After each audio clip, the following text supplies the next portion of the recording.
create situations whereby they are in conflict with members of parliament, because we are there to serve this nation together, and all the regulations that are supposed to be done by the Salaries and Remuneration Commission should be well done, so that Parliament will also be able to support their activities for the service of this nation. So, Honorable Speaker, without belaboring the point and also much ado, I really support, and I hope they will be able to take up their jobs as soon as we are able to approve them, so that they can serve this nation and harmonize everything about salaries and remunerations. Thank you.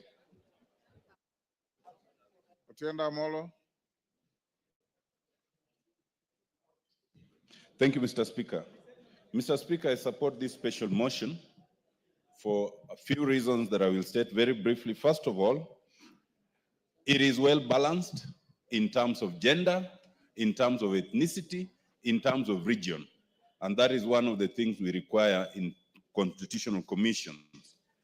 It is also well balanced in terms of abilities, and I've seen the various nominees from the various bodies. They are promising. Mr. Speaker, I support this special motion and urge that as the commission has come in, there are a number of things they should observe. One of the things they should observe, Mr. Speaker, is not to be a stumbling block to the idea of unionism. The remuneration, this commission was set up to facilitate the purposes of the Constitution. And one of those purposes is recognition of the right to unionism. There has become a trend where collective bargaining agreements are negotiated and then flouted. And when they are flouted, they cite the commission as the entity that has not approved. I urge them to do their work in tandem with the commission. Secondly, Mr. Speaker, I urge the commission to be aware that there's a reason why, as opposed to other commissions, they are representatives of other bodies. Among those in the list right now is a representative of the Senate, and we in the National Assembly have sent a representative. There are representations from employers, employees, and other bodies. They are wajumbe like us. If they do not go there to represent themselves, they represent the entities that have sent them. And therefore, when we as Parliament send people to the Commission, the people we send must consult with us and must respect our authority. They must not go there and start fighting us. One of the things that should be noted, Mr. Speaker, that the Commission has previously added on is to look at the qualification of being a member of Parliament. Now, we know we've had this debate from the Constitution to legislation as to the minimum standards. But be that as it may, focus must be had on the work that a member of Parliament does, not just the minimum qualifications. This is the house where we have some of the highest qualified Kenyans. And therefore, you cannot sacrifice the work that a member of Parliament does merely because you say the minimum qualification is equivalent to the qualification of any other person of the lowest cadre. That is something they got wrong and they must get right.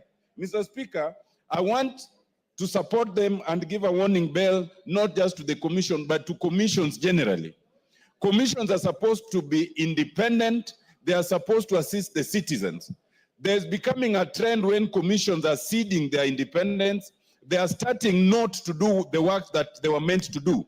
This is becoming a threat to the Constitution and to the commissions themselves. I urge that all our constitutional commissions, and this commission particularly, should do its work without fear or favor, and should do its work with competence, and should do its work for the benefit of Kenyans at large. Mr. Speaker, I support. Thank you. Daud. Thank you, Mr. Speaker. Mr. Speaker, first, I would like to say Happy New Year to all members together with you. And secondly, Mr. Speaker, regarding the SRC, I remember when I was in the Finance Committee in the 11th Parliament, we approved Sarah Serem as the head of SRC. And when Sarah Serem came to the interview, she sounded so good. But before she left, she had shown her horns. The same with Mengich. And I hope now Semi Chepkonyi, the one who has been nominated for the chair, will not be the same as Sarah Serem or Mengij. Mr. Speaker, whenever there are salaries to be put, they always make sure that they target members of parliament and not the others. Whereas members of parliament have fought an election and got to this house. It is not easy to make it to this house, Mr. Speaker, as you know, because you have been in many elections, and it is very, very difficult to get here. So it is only the chosen few who can make it to parliament. And remuneration for those people should not be a subject, because whenever you hear, it is only the members of parliament are mentioned, the rest are not mentioned at all. Mr. Speaker, I agree with Honorable Murugara regarding the village elders. Mr. Speaker, it is high time that we remunerate the village elders. We have to look for money from anywhere so that they can be, they do the work, they help the national administration, GAO, so that we can go forward in this, in the country. So, Mr. Speaker, with those few remarks, I want to support the new team, but I want the new team as well to be supportive of the Kenyan workers, and the parliamentarians are Kenyan workers as well. Thank you, Mr. Speaker. Thank you, Mama Zamzam. Asante sana Mheshimiwa Spika. Kwanza nichukue fursa hii kuambia wabunge wote Happy New Year. La pili, Mheshimiwa Spika, niweze kutoa rasmi rambirambi zangu kwa familia yako Mheshimiwa Spika na ndugu yetu Mheshimiwa Timothy kwa kumpoteza mama. Mwenyezi Mungu amhifadhi na wema. Mheshimiwa Spika, nachukua fursa hii kuweza kuwapongeza wote ambao wameteuliwa katika commission ya CRC Mheshimiwa Spika, na pia niweze kueleza kama walivyoeleza wenzangu kuwa Mheshimiwa Spika, naomba Bwana Sami Chepkoni akiingia kwenye kiti hichi aweze kuangalia maslahi ya Wakenya wote Mheshimiwa Spika. Na kama walivyosema wenzangu Mheshimiwa Spika, wabunge huwa tunapata mtihani mkubwa sana wakati ambapo tunaongezwa mshahara Mheshimiwa Spika. Ifahamike kuwa mbunge ana kazi kubwa sana, na mimi Mheshimiwa Spika niseme katika wabunge sijui mimi ndio maskini, manake hutoa zote paka nikabaki sina hata sumni. Na kwa sababu Wakenya wana matatizo mengi, Mkenya yeyote akiona mbunge anajua bili hospitali nitaenda kwa mama county, yule ambaye ana msiba nitaenda kwa mama county, yule ambaye ana matatizo yote ile nitaenda kwa mama county. Na sasa kuna pia mapya tena Mheshimiwa Spika, unapata wale watoto wetu ambao wamepata safari ya kwenda nje kutafuta kazi, inatakiwa commissioner. Mheshimiwa Spika, sisi wabunge ndio tunafuata, na si pesa kidogo, 200,000, 150,000. Na ndio maana mimi hata nilikuwa nasema hawa ambao wanashughulika na youth fund si waweze kuchukua hawa vijana wawape hizi pesa, wakienda hata waweze kulipa ngana, sisi tuweze kupunguziwa mzigo Mheshimiwa Spika. Mheshimiwa Spika, mimi ningependa kuambia hawa makamishna, Wakenya wamehangaika sana wakati wa kupata mishahara yao, waweze kuangalia, manake ndio imeleta sintofahamu. Na yule alotoka Mheshimiwa Spika aliweza kututangaza hadharani wakati ambapo hata jumba hili lilikuwa limeingiliwa na Gen Z, tukachomoka mbio Mheshimiwa Spika. Sasa bado tunafikiria yale machungu, tena unapata unaiko kwenye gazeti kwa umeongezwa mshahara 7,000 Mheshimiwa Spika. Hiyo 7,000 tulitukanwa mpaka mwenzangu akanilazimisha kwenye mkutano mmoja tukatae huo mshahara Mheshimiwa Spika, wakati ambapo iko kwenye sheria, lakini ni kwa sababu maisha yetu ilikuwa hatarini. Na Wakenya wengi walikuwa hawafikirii kuwa huyu ni mbunge, ana hili na lile, anatusaidia hapa na pale. Ile 7,000 si kitu kwenye nyongeza, lakini ilibidi Mheshimiwa Spika tuende mbio kwenye mikutano tukatae, tuseme sisi hatukubali huu mshahara, lakini ndani ya roho zetu tulikuwa tunatamani hata tuongezewe zaidi, manake mambo ni magumu Mheshimiwa Spika.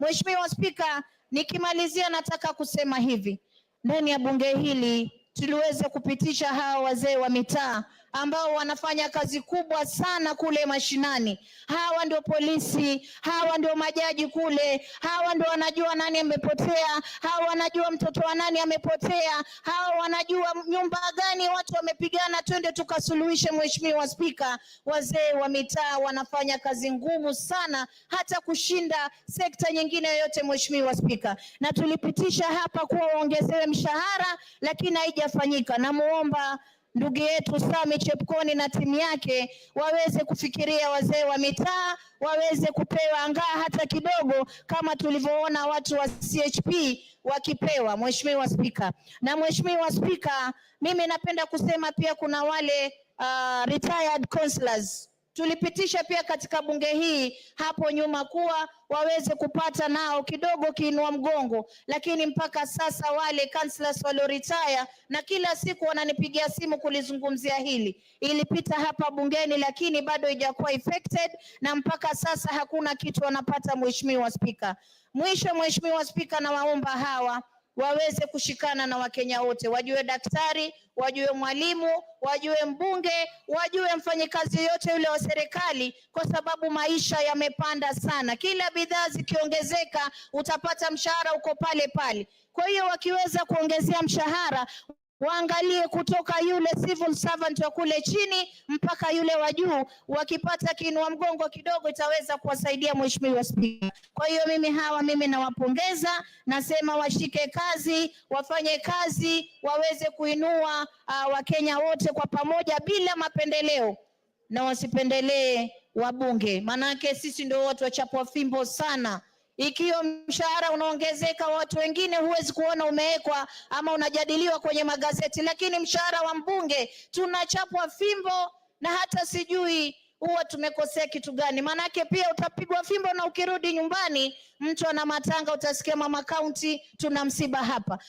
Wengine mpaka birthday wanakuambia tusaidie birthday, umeona? Kwa hiyo tukiongezewa mshahara wa Kenya, mimi nawaomba na sisi tuelewe, manake huwa tunakuja kwenu na hizi pesa pia tuala na nyinyi wananchi, hatuli peke yetu. Asante sana Mheshimiwa Spika. Thank you. Honorable members, I can see the contributions are tautologies. How much more time do you want to spend on this?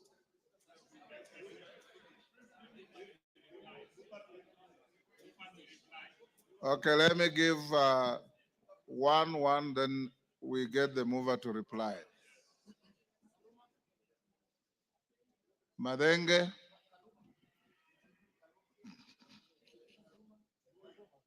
Okay, Madenge, and in quick succession, Kaluma, then Karemba, be ready to reply. Thank you, Mr. Speaker. Mr. Speaker, I want to join the rest of my colleagues in supporting this motion. However, Mr. Speaker, as we pass both the commissioners of the SRC and the Public Service Commission, their work is cut out. Mr. Speaker, over the last 2 years, the salaried employees in this country, those with a form of payslip, have borne the larger burden of financing our country. We have had increases in NSSF contributions. We have instituted the Housing Levy Fund. We have an increase in pay as you earn. We have the increase in the percentage paid through Social Health Insurance Fund. And the net effect of these contributions by the salaried employees has been to erode the spending power of very many households. And the reduced disposable income has affected purchasing power. Even as these commissions keep an eye on the wage bill in this country, they must look at the ability of our people, especially the employed people, to afford a decent standard of living. Honorable Speaker, the other component, as a member of the National Cohesion and Equal Opportunities Committee, a lot of the government departments and parastatals have acute staff shortages, which is compromising service delivery. Honorable Speaker, including such crucial sectors as healthcare. It is therefore important that these two commissions look at the quiet freeze in employment, because even very many more young people have finished their studies and they are looking for opportunities for employment. Honorable Speaker, the last item are the retired public servants. We do not have a commission to take care of them. A lot of them are suffering because their pensions have remained unpaid, and it is important that both these commissions look at the component of the workers who have retired after serving this nation diligently. Honorable Speaker, I support. Thank you.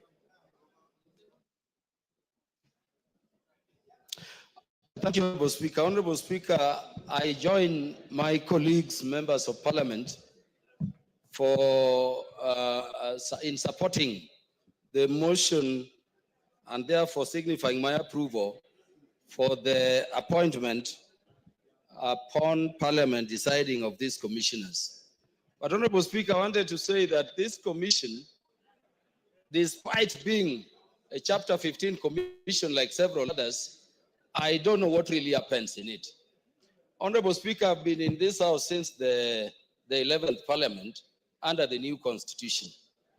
And we approved commissioners here led by Madam Sarah Serem.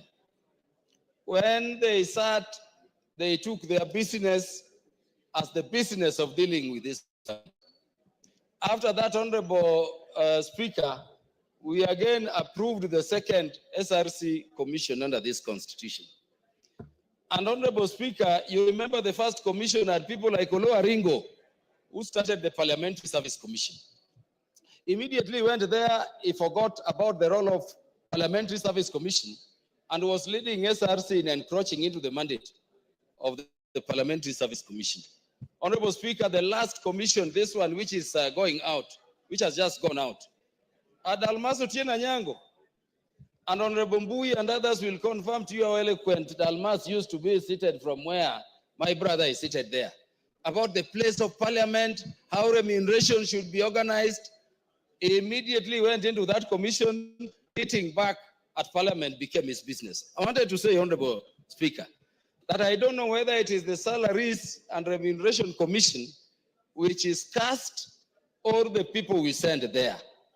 I wanted to pray, Honorable Speaker, that now that we are sending a new team, may they be alive to the fact that as Parliament, we've done everything to enable them discharge their mandate. Honorable Speaker, the Salaries and Remuneration Act is very detailed coming from this Parliament in terms of their mandates, how they need to do job evaluation, how they need to peg, salaries to the roles of the various bodies, how they need to harmonize salaries so that people performing same roles and functions unequally. But Honorable Speaker, that has not been happening.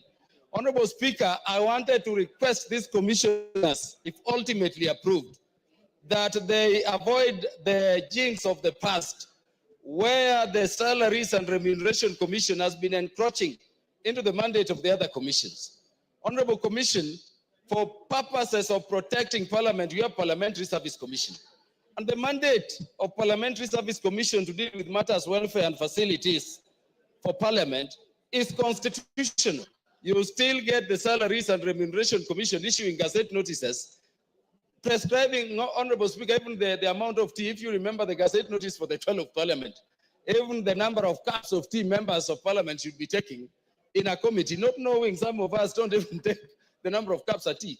Issues of per diem, issues of allowances. And so you have such issues going to court. And when they go to court, the monies we budget for operations and maintenance of the Salaries and Remuneration Commission is now being used in wars over remuneration between government agencies. I wanted to request the Commission that incident has also affected the judiciary. And I don't know why Salaries and Remuneration Commission would not respect the jurisdictional territory of equal coordinate commissions like JSC. JSC is also dealing with matters facility, matters welfare. But you get Salaries and Remuneration Commission telling judges who want to sit together and conference, most of those judges who sit in a bench, that this is the amount of money you are going to spend.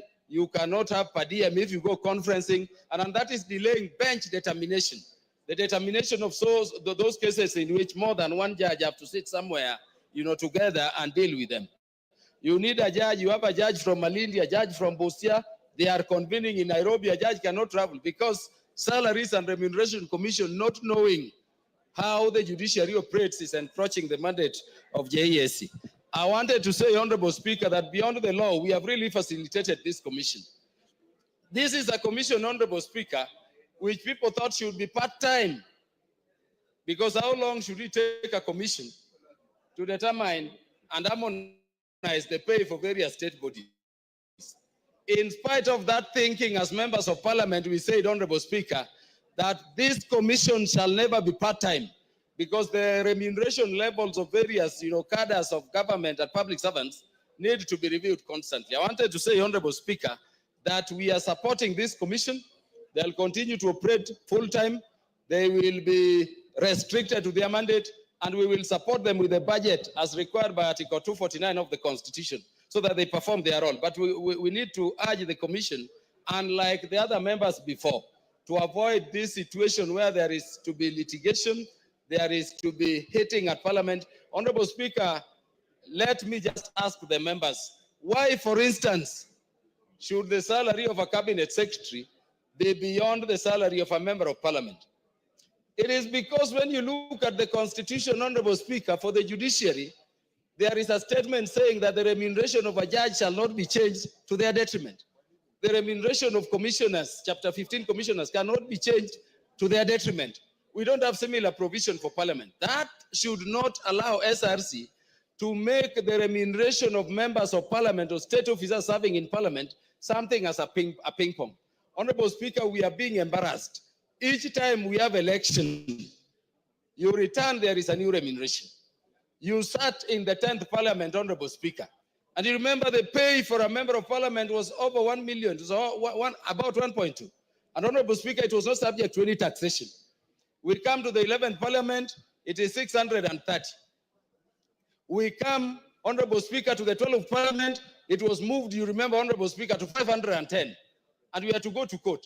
And when it is pegged at 510, against all public servants and employees of government, it is only parliament they are telling you will not have annual increment. So we need harmony in spite of the law, because the Salaries and Remuneration Act and the Constitution still says that you will harmonize. I mean, Honorable Speaker, as the head of this institution, you are the third in command of the state. You are a member of parliament. If you are there, why do you have an evaluation in terms of job evaluation by SRC, putting members of parliament at cadre 43, so that we are earning even less than PSS? We are earning less than CSS. How then do you oversight them? We said we approve them, but they sit there. We want to tell these incoming members that on my part, I will signify my approval and I'm going to vote for approval. But really, let us go back to work. Let them not just sit there. But remember, we put them as full-time so that these things can be harmonized, and we need a peaceful relationship. If there are cases, like the president said, where you have a commission suing the other, they are unnecessary. Let them be withdrawn so that, Honorable Speaker, we can be in the same light and we can be safeguarding the constitutional mandates of the various bodies. I thank you, Honorable Speaker. Karemba.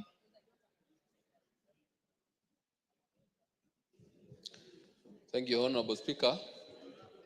I wish to thank the honorable members who have contributed to this motion, and starting with the honorable members of the committee who sat through the entire vetting process and saw that indeed the nominees were fit for this exercise.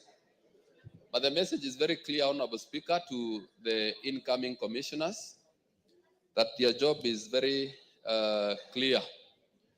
Their job is not to target politicians only.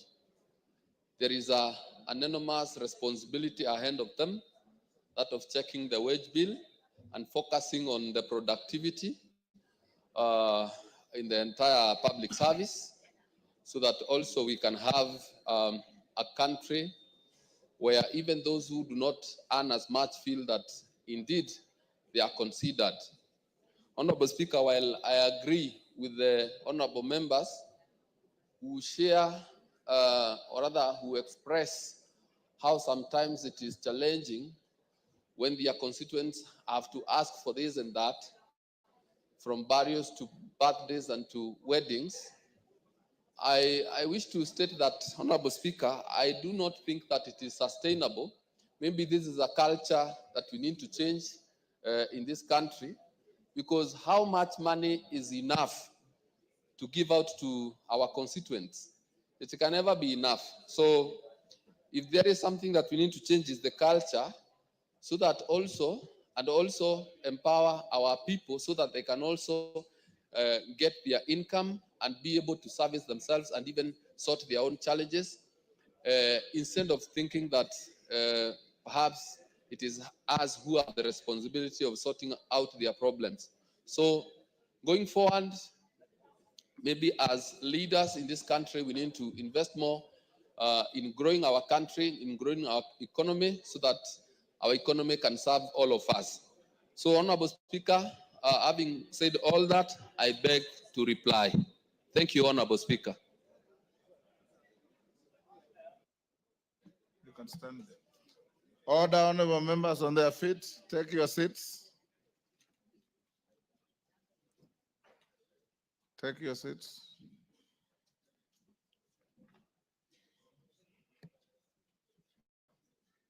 Ferdinand, take the nearest seat. Thank you. Honorable members, I'll now put the question at order number 9. There is quorum in the House. That taking into consideration the findings of the Departmental Committee on Labor in its report on the vetting of nominees for appointment as chairperson and as members of the Salaries and Remuneration Commission laid on the table of the House on Tuesday, 26 November 2024, and pursuant the provisions of Article 230 of the Constitution, Section 711 of the Salaries and Remuneration Commission Act, Cap 412D, and Section 3 and 8 of the Public Appointments Parliamentary Approval Act, Cap 7F, this House approves the appointment of the following persons to the Salaries and Remuneration Commission. 1, Sami Chepkonyi, Chairman. 2, Major General Retired Martin Kizito Ngoi, CBS, member nominated by the Defense Council. 3, Mr. Mohammed Aden Abdi, member nominated by the Senate on behalf of the county governments. 4, Ms. Jane Gataka Njage, member nominated by the Teacher Service Commission. 5, Dr. Gilda Odera, member nominated by an umbrella body representing employees. 6, Dr. Geoffrey Apollo Omondi, member nominated by an umbrella body representing trade unions. And 7, Mr. Leonid Ashindu, member nominated by a joint forum of professional bodies. As members of that opinion say aye. Will those of the contrary opinion say nay? The ayes have it. Next order. Order number 10, Committee of the Whole House. Members, will you be upstanding?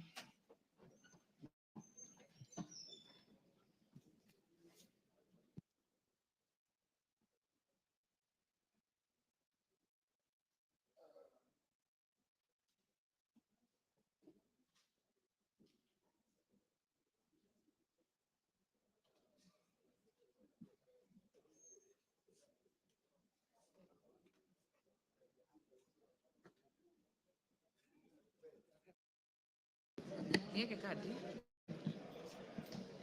ama niwache?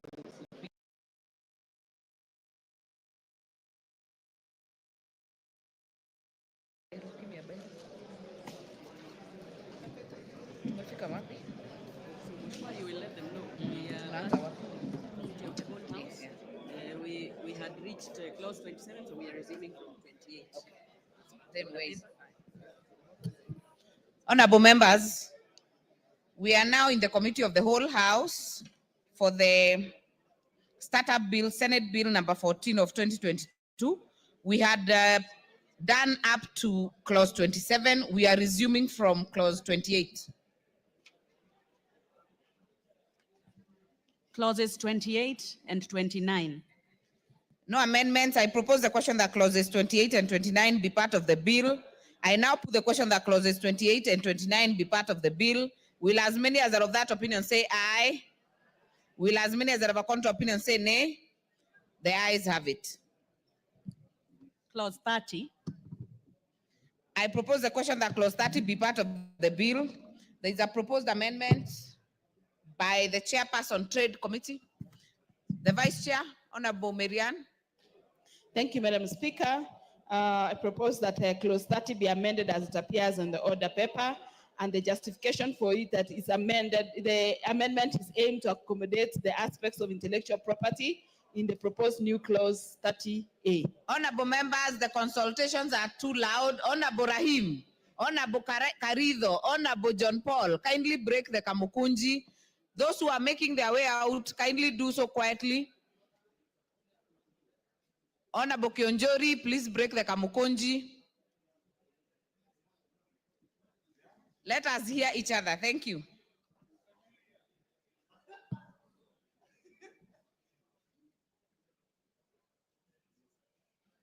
Honorable members, I propose the question that clause 30 be amended as proposed by the chair. If you are intending to speak on this, kindly use the intervention. Honorable Mayaka. Thank you, Honorable Chair. Honorable Chair, I want to support this particular amendment. And the reason is because it actually comes in to enrich the clause number 30. And further to that, Honorable Chair, we've not had an opportunity where we have a law that puts in place specific regulations that support the copyright. And this particular one does that. And including the fact that for the startups, it's actually going to give financial support mechanisms to the people who have startups. So for that reason, I do support the amendments. I thank you. Very well. I put the question then that clause 30 be amended as proposed by the chair. Will as many as are of that opinion say aye? Will as many as are of a contrary opinion say nay? The ayes have it. I now put the question that clause 30 is amended be part of the bill. Will as many as are of that opinion say aye? Will as many as are of a contrary opinion say nay? The ayes have it. Clause 31. I propose the question that clause 31 be part of the bill. Honorable Keitani. Thanks, Madam Chair. I propose that that clause 31 be amended as it appears in the order paper, and the justification for it is that the proposed amendment is to be deleted is covered under clause 28A, 27A, sorry. Thank you. Very well. I propose the question that clause 31 be amended as proposed by the chair. I therefore put the question that clause 31 be amended as proposed by the chair. Will as many as are of that opinion say aye? Will as many as are of a contrary opinion say nay? The ayes have it. I now put the question that clause 31 is amended be part of the bill. Will as many as are of that opinion say aye? Will as many as are of a contrary opinion say nay? The ayes have it. Clauses 32 and 33. No amendment. I propose the question that clauses 32 and 33 be part of the bill. I now put the question that clauses 32 and 33 be part of the bill. Will as many as are of that opinion say aye? Will as many as are of a contrary opinion say nay? The ayes have it. Clause 34. I propose the question that clause 34 be part of the bill. Chair. Thank you, Madam Speaker. I propose that clause 34 be amended as it appears in the order paper, and the justification for it is that the proposed amendment is to protect personal data of startups. Thank you. Very well. I propose the question that clause 34 be amended as proposed by the chair. Honorable Oundo, are you on this? Yes, Chair. Chair, can you... Order members. Honorable TJ. The Attorney General. Honorable Rosa Buyu, please break the kamukunji so that we hear Honorable Member for Funyula. Thank you, Honorable. Thank you, Chair. I support the amendment because there's an element of intellectual property, and in the country where there is misuse of personal data, these particular provisions saves or protects the interests of the innovators and everybody involved in this business. Thank you, Honorable Chair. Very well, Honorable Mayaka. Thank you, Honorable Chair. Honorable Chair also support this particular amendment because, Honorable Chair, we live in a world that is very much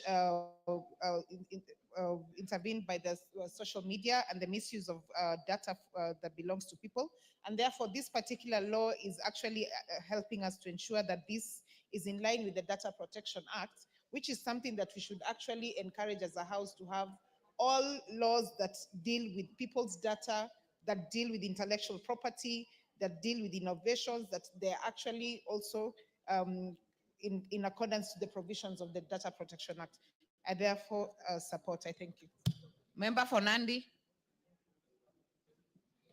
Thank you, Honorable Speaker. I think my comments on this particular amendment have been captured by the honorable members who have spoken before me.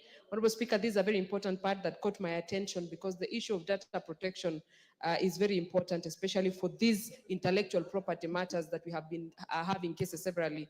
We've had a lot of content creators and all those kind of people having issues with their content being copyrighted, Honorable Speaker, and I think this is very progressive and I support the amendment. Honorable Geshimo.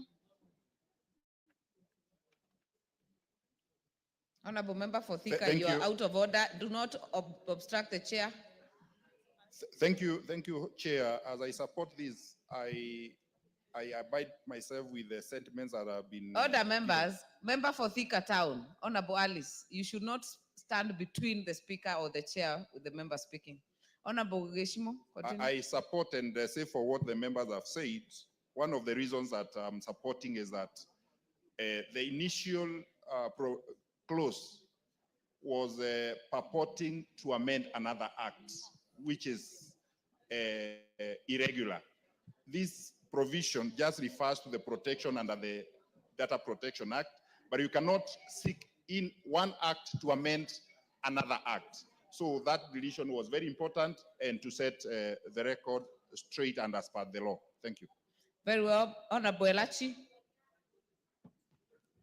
Thank you, Chair. I also want to support, knowing very well, Chair, this is a startup when somebody is starting his or her business. And you can imagine how one can turn out and be malicious to just mess up that business. And so I know we have very many young people who are doing startups, and this will help them to protect not just their data, but to protect their businesses from AI. And in this house, we must be very critical in now dealing with misuse of technology and how people are using it. We must put in a law to bring a consent to say, before you use my face or anything, you must have gotten consent from that person. Thank you, Madam Speaker. Very well. Honorable Zamzam, are you on this? Asante sana Mheshimiwa Chair, na mimi niweze pia kukokoteza kuwa kuweza kuprotect data ya wale ambao wanafanya mambo yao kwenye mtandao. Mheshimiwa Spika, lazima tuweze kupitisha sheria hii tuikokoteze kabisa. Mheshimiwa Spika, vijana wetu wanafanya mambo yao ya content creation, unapata umeibiwa, mwingine anachukua, kwa hivyo uhalisia wake unapotea. Mheshimiwa Spika, kwa hiyo itakuwa pia rahisi kumjua nani mwanzilishi wa kitu fulani na inakuwa wepesi kumfikia. Mheshimiwa Spika, wengine wameitumia vibaya, wametumia picha za watu vibaya, kwa hiyo mtu itakuwa anaweza kujulikana kuwa huyu ndo halisia anzisha hichi kitu, ama huyu ndo ambaye anaweza kubenefit na kitu chake ambacho ameanzisha mwenyewe. Asante sana Mheshimiwa Chair. Thank you very much. Then we'll put the question. I'll put the question that clause 34 be amended as proposed by the chairperson. Will as many as are of that opinion say aye? Will as many as are of a contrary opinion say nay? The ayes have it. I now put the question that clause 34 is amended be part of the bill. Will as many as are of that opinion say aye? Will as many as are of a contrary opinion say nay? The ayes have it. New clauses. New clause 4A.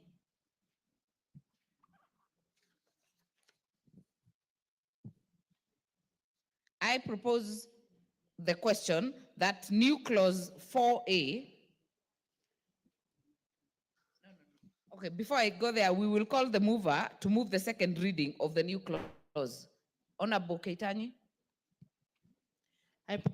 Madam Speaker, propose that the new clause 4A be read a second time. I propose the question that new clause 4A be now read a second time. I therefore put the question that new clause 4A be now read a second time. Will as many as of that opinion say aye? Aye. Will as many as of a contrary opinion say nay? The ayes have it. I propose the question that the new clause 4A be part of the bill. I now put the question that new clause 4A be part of the bill. Will as many as are of that opinion say aye? Will as many as are of a contrary opinion say nay? The ayes have it. New clause 27A. Mover to move second reading.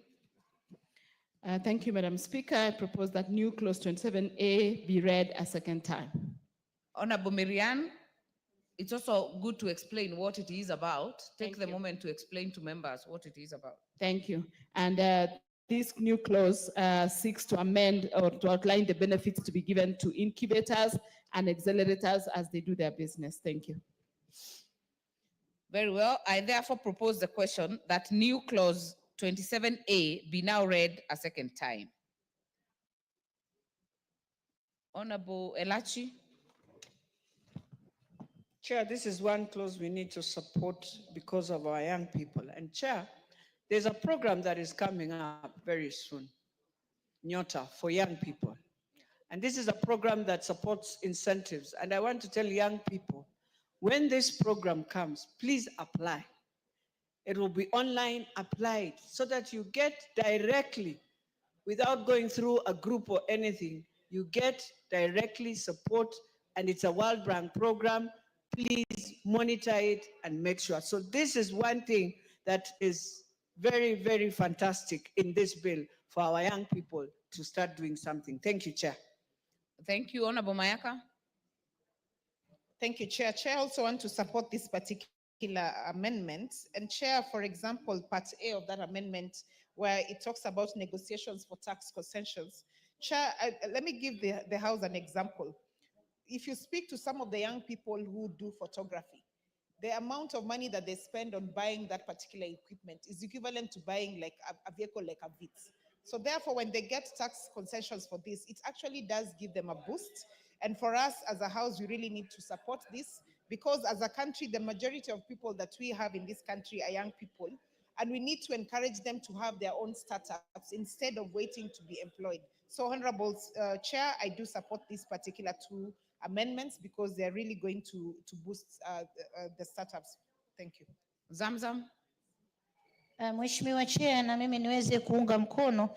Vijana hawana ajira na wakati mwingi wanajitafutia ajira zao wenyewe, Mheshimiwa Spika, lakini unapata yale mambo ya ushuru yanaweza kuwaathiri sana kwa sababu yale maekezo ameweka pale anapata ushuru kwa mwingi sana, Mheshimiwa Spika. Kwa hiyo tukiweza kurekebisha hii, inaweza kuwa wakipewa ushuru inaanza katika yani kama amepata profits ama amepata ile profit katika kiwango fulani aweza kutoa ushuru, lakini kwa wengine ambao bado yuko chini wanaweza kuwa exempted, Mheshimiwa Chair, na wakaweza kufanya biashara yao bila bugdha, Mheshimiwa Chair, ili waweze kuinua uchumi wa taifa. Asante sana. Nyikao. Thank you. I rise to support this amendment. Chair, this probably may be the most important amendment in the whole of this.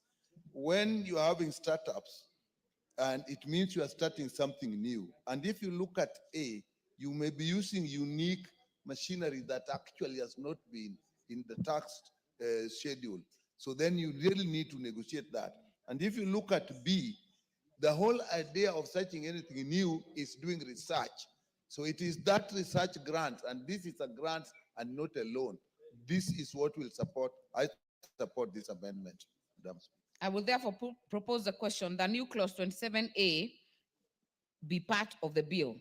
It is important before I put the question, no. I will put the question that new clause 27A be now read a second time. Will as many as are of that opinion say aye? Will as many as are of a contrary opinion say nay? The ayes have it. I therefore propose the question that new clause 27A be part of the bill.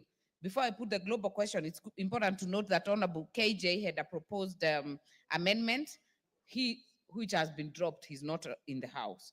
So I will put the global question that the new clause 27A be part of the bill. Will as many as are of that opinion say aye? Will as many as are of a contrary opinion say nay? The ayes have it. New clause 29A. Mover. This was proposed to be moved by Honorable KJ. It will also be dropped. New clause 30A. Mover, the chairperson. Thank you, Madam Chair.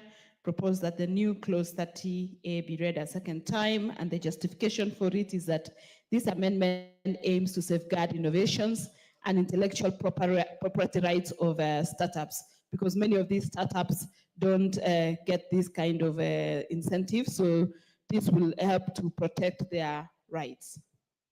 Very well. I propose the question that new clause 30A be now read a second time. I put the question that new clause 30A be now read a second time. Will as many as are of that opinion say aye? Will as many as are of a contrary opinion say nay? The ayes have it. I propose the question that new clause 30A be part of the bill. Honorable Oundo. Chair, as the Vice Chair of the committee has pointed out, these innovators needs to be protected. Copywriting, fake, and all those kind of things. And that's why now this particular bill is ensuring that Kenya Industrial Property Institute takes all measures within its powers to make sure that the rights, the intellectual property rights of the innovators is protected.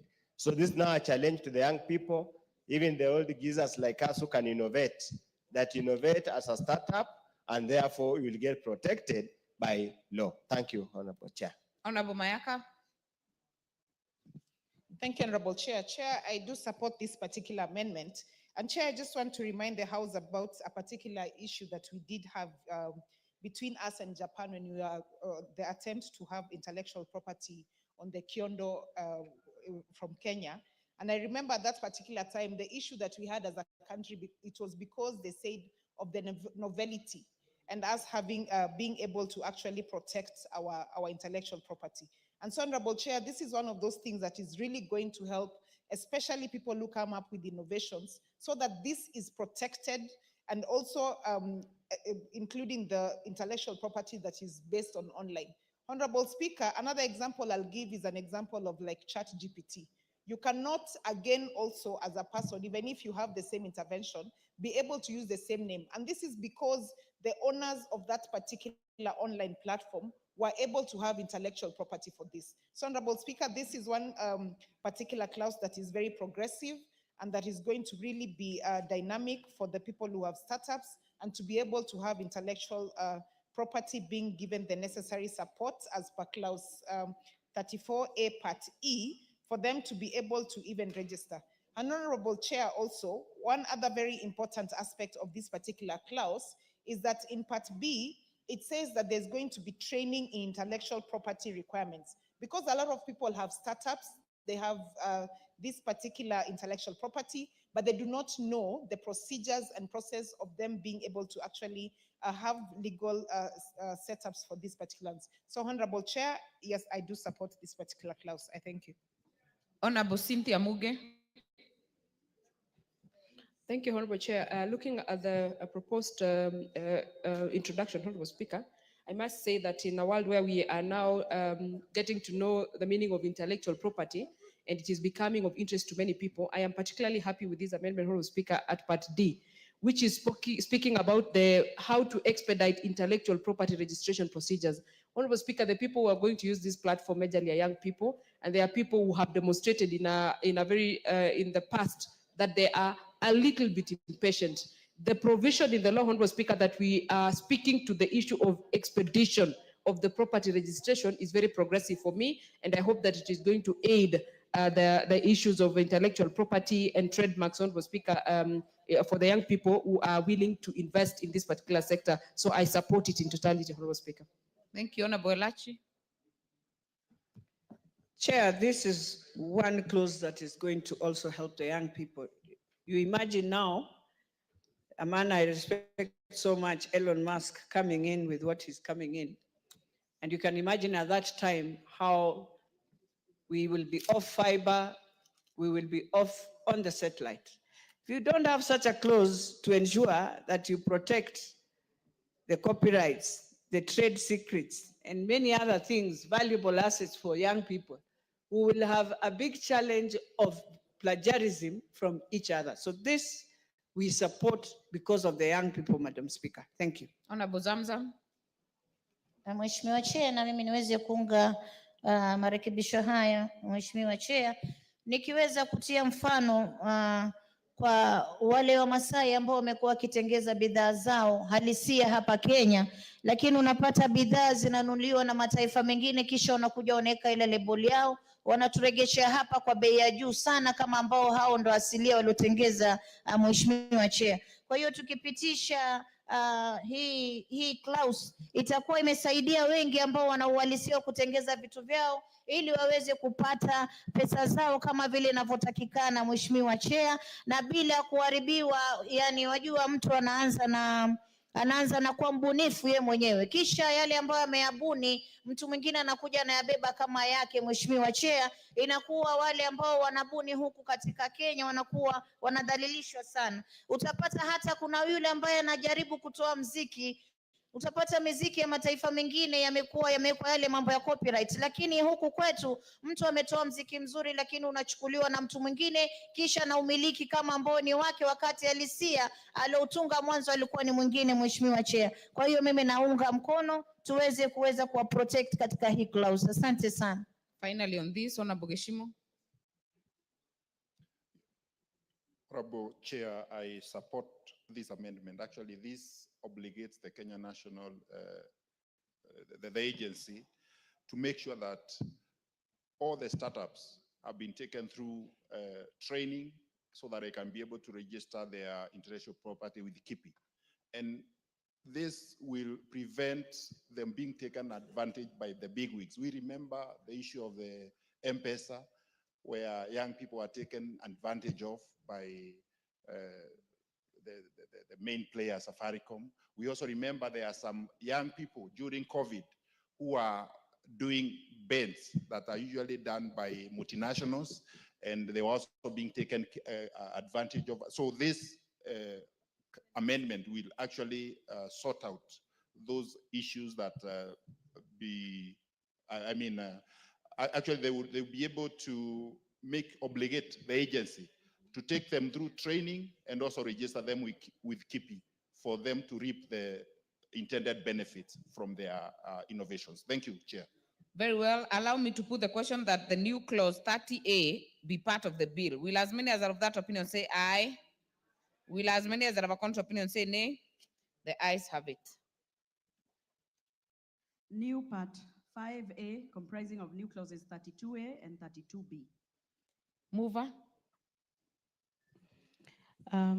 Madam Speaker, propose that new part 5A be read a second time with amendments on clause 32A, and the amendment is by deleting the words cooperative development appearing in the subclause 1 and substituting therefore the word startup. And the rationale is to make reference to the correct name of the fund being established, that is the startup fund. The rationale for this new clause is to provide funding for commercialization of startups. All right, I will propose the question that the new clause 5A be now read a second time. Member for Funyula. This is a progressive amendment, and I want to thank the Vice Chair for noticing the typo that talked about corporate development fund instead of startup fund. I just want to let the people of Kenya know that there are also funds for this startup is from the government, county government, and the key players in this sector is Kenya National Innovation Agency and Kenya Industrial Estates. So whatever they need, any money for any kind of work, for any kind of thing, this is where to look for the money. Thank you, Honorable Chair. Thank you. I will propose the question that the new clause, I will now put the question that the new clause 5A be now read a second time. Will as many as are of that opinion say aye? Will as many as are of a contrary opinion say nay? The ayes have it. I propose the question that new clause 5A be part of the bill. I put the question that new clause 5A be part of the bill. Will as many as are of that opinion say aye? Will as many as are of a contrary opinion say nay? The ayes have it. New clause 34A. Mover. Thank you, Madam Chair. Propose that the new clause 34A be read a second time. And the justification for this is this amendment seeks to provide a penal provision in order for it to act as a deterrent of falsifying information. Thank you. I therefore propose the question that new clause 34A be now read a second time. Honorable Member for Nandi.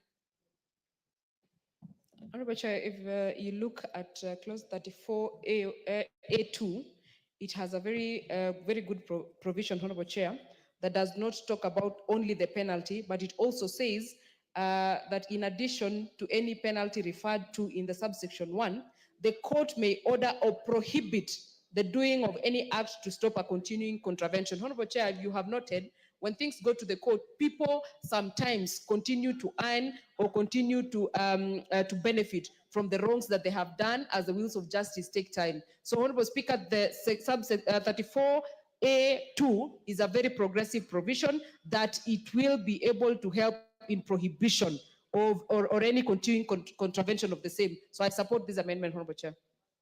Very well. Honorable Mayaka. Thank you, Chair. Chair also support this particular amendment because from the onset, what we are trying to do is ensure that we are maintaining good practice and due process and good order, so that anybody who tries to do any contraventions or even tries to get startups into getting into businesses or get into innovations that are not actually legal, they can actually be discouraged from the offset, especially when they see what the consequences for that are. So I therefore support this amendment. I thank you. Thank you. Honorable Mizigi. Thank you very much, Chair, for this opportunity, and Happy New Year to everyone. I also want to support this amendment because looking at it, it's going to be a mitigating a measure to a lot of information that most of the time is controversial and brings a lot of complication when it comes to matters giving penalties. So I support. Honorable Nikau. I rise, Chair, to support this. This is actually very important, particularly relating to what we have passed on intellectual property, particularly TRIPS, trade-related intellectual property rights. That is actually where a lot of people lose out because you will have those trade-related rights and there's no punishment that goes with them. So I think this will go a long way in supporting that. Zamzam. Chair, hii section 2 naona niweze kuiunga mkono kwa sababu tunajua koti zetu huwa zinachukua muda sana kutoa uamuzi, na pengine kama mtu ameshtaki na bado biashara yake inazidi kudhurika akingoja matokeo ya koti, afadhali waweze kuweka ile sheria ya kuwa huyo mtu pia asimamishwe kama bado anafuatia kesi, Mheshimiwa Chair. Kwa hiyo mimi naiunga mkono hii. Ishimo. Chair, every law should not be made in vain. And in proper drafting, every law should have a penalty clause. The initial bill missed out on that, and that is why the introduction of the penalty clause in this bill is very, very important, whereby maybe regulations that will follow thereafter will also maybe cross-check, cross-refer in terms of the penalties. That is why this amendment is very crucial. Thank you, Chair.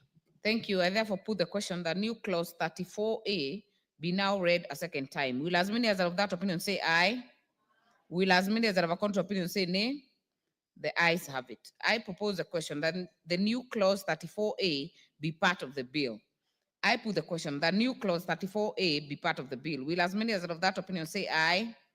Will as many as are of a contrary opinion say nay? The ayes have it. Honorable members, before we proceed to clause 2, I would like that we revisit clause 27A after consultation with the chair, and we'll just redo it again. So that will include 27A, 27B, and 27C to be on record. New clause 27A, 27B, and 27C. I propose the question that clauses, oh, it's moving, yeah. It's a new clause, so mover, kindly move with clarity on the three. Thank you, Madam Chair. I propose that the new clause 27A, 27B, and 27C be read a second time. And we had dealt with the 27A in terms of justification. For B, the justification is that the proposed amendment is aimed at attracting more investments for startups. And these startups, these investments are basically tax reliefs for startups. And this is basically for both the new investor and also the organizations that are willing to invest in startups. And as well for 27C, the amendment is aimed at enhancing clarity on persons eligible for this exemption that is captured in B. Thank you. I therefore propose the question that new clause 27A, B, and C be now read a second time. I put the question that the new clause 27A, 27B, and 27C be now read a second time. Will as many as are of that opinion say aye? Will as many as are of a contrary opinion say nay?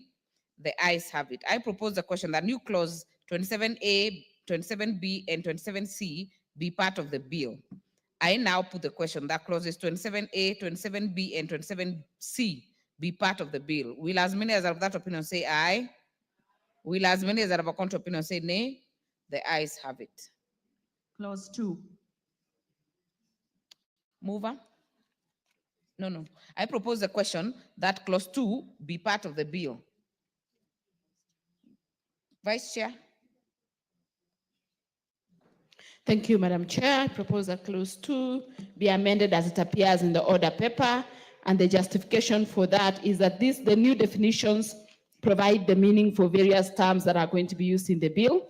And the amendment of the term also Cabinet Secretary is to clarify that since startups are MSMEs, the law will be implemented by the Cabinet Secretary responsible for micro and small enterprises. The deletion of the definition of County Executive Committee member is also to align with the proposed amendments in the bill, given that the law will be implemented by the national government in collaboration with other startup ecosystem players, including the county governments. And also that deletion of the definition startup incubator is for the cleanup of the bill because it is similar to the definition of incubator that is already defined. Thank you. Very well. I now propose the question that clause 2 be part of the bill.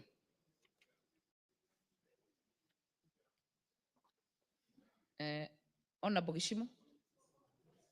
Chair, while considering this bill as a committee, we also found that there are quite a number of terms that were regularly used in the bill and had not been defined. So this section seeks now to define those terms for the better understanding of the bill. Thank you, Chair. Honorable Mayaka? Thank you, Chair. Chair, I just want to go on record to having supported the particular amendments from the committee as has been proposed, because this also helps to give context to the particular terms that have been used within the bill, and also for the introduction of the amendments that have been put so that it is also in line and complies with the amendments. So I therefore support the amendments. I thank you. Thank you. Honorable Nyikal? Yeah, we must support this. And without this, the whole act would be unimplementable because nothing is defined. People do whatever they want. So I think this we must support. That it came later is not important, but it will enable the act to be implemented. I support. Honorable Muge? Thank you, Honorable Chair. Having taken my time to interact with the bill as it were when it came to the Assembly, I want to appreciate the committee for doing a lot of technical definition of most of these terms and making it more comprehensive. Honorable Chair, when I went through it, I had a lot of question marks at the end of each and every definition and a lot of underlining. Honorable Speaker, Honorable Chair, today I think this has captured a lot more of the things that were unclear, and it is going to help with the implementation seamlessly. I support. Honorable Mizigi? Thank you, Chair. I stand to support as well, because as I look at this amendment, Chair, it's going to bring a lot of clarity on many terms that initially could complicate matters. But this one I support and also congratulate the committee for a good work. Honorable Oundo?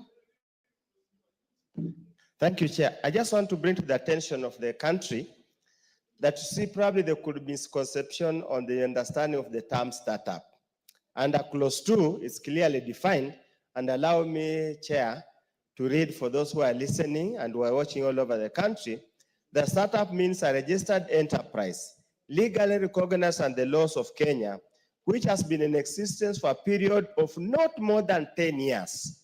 Very clear, they must be very clear, with a strong growth potential, incremental innovation, or disruptive business model. All that we are saying, will not be treating things normally. We treat them abnormally, and that's why we're talking about innovation and disruptive business model. Thank you, Chair. Very well. I therefore put the question that clause 2 be amended as proposed by the chair. Will as many as of that opinion say aye? Will as many as of a contrary opinion say nay? The ayes have it. I will therefore, just before I put the global question, I will note the proposed amendment by Honorable John Carrier is dropped, and I will put the question that clause 2 as amended be part of the bill. Will as many as of that opinion say aye? Will as many as of a contrary opinion say nay? The ayes have it. Title. I propose the question that the title of the bill be the title of the bill. Mover, you have a proposed amendment? No, thank you.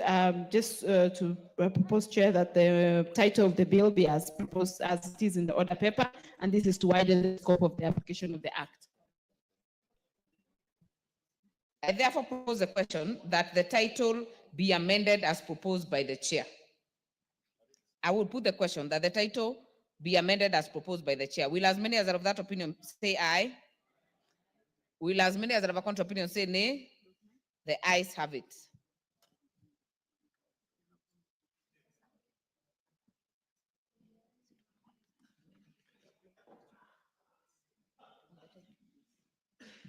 I now put the question that the title as amended be the title of the bill. Will as many as are of that opinion say aye? Will as many as are of a contrary opinion say nay? The ayes have it. Clause 1. I propose the question that clause 1 be part of the bill. No amendment. I now put the question that clause 1 be part of the bill. Will as many as are of that opinion say aye? Will as many as are of a contrary opinion say nay? The ayes have it. Honorable members, I'll call the mover then to move reporting. Thank you. Mayaka. Thank you, Honorable Chair. Honorable Chairperson, I beg to move that the committee do report to the House in consideration of the Startup Senate Bill number 14 of 2022 and its approval thereof with amendments. I thank you. Very well. I therefore put the question, which is that the committee do report to the House its consideration of the Startup Senate Bill number 14 of 2022 and its approval thereof with amendments. As many as are of that opinion say aye. As many as are of a contrary opinion say nay. The ayes have it.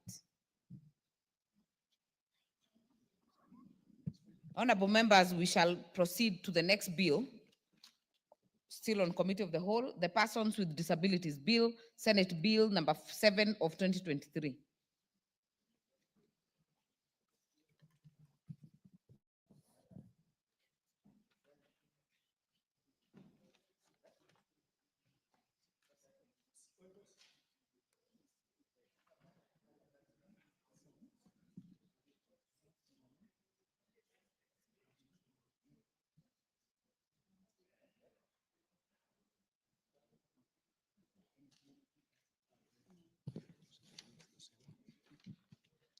We shall then begin. Clause 3.